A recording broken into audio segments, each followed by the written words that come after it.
বর্ষাকালেও তরমুজের ভালো ফলন পেল কিশোরগঞ্জের পাকুন্দিয়া উপজেলার এক কৃষক। গত বছর অল্প জমিতে চাষ করে ভালো ফলন পাওয়ায় এবছর বেশি জমিতে তরমুজ চাষ করেন কৃষক আলাউদ্দিন। হবিগঞ্জ রোটারি ক্লাবে অনুষ্ঠিত হয়ে গেছে লিডারশিপ ট্রানজিশন সেরিমনি। বিগত সভাপতির কলার হ্যান্ডওভারের মধ্য দিয়ে জমকালো এই আয়োজন সম্পূর্ণ হয়। এতে সভাপতিত্ব করেন রোটারিয়ান মোহাম্মদ শাহিন। 50 বছর ধরে রশি টানা নৌকোয় পারাপার হচ্ছেন সুনামগঞ্জের আলিপুর টেংরাটিলার বাসিন্দারা। 4 বছর আগে সেতু নির্মাণের কাজ শুরু হলেও কোনো অগ্রগতি হয়নি।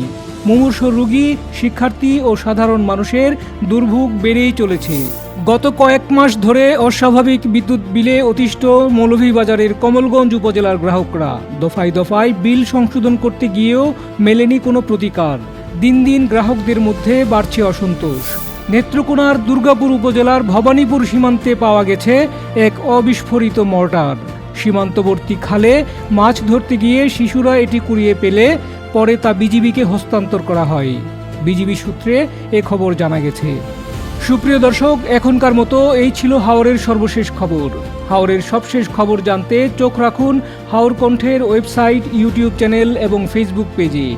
আপনার এলাকার যে কোনো খবর জানাতে ইমেইল করুন এই ঠিকানায় haurkontho@gmail.com।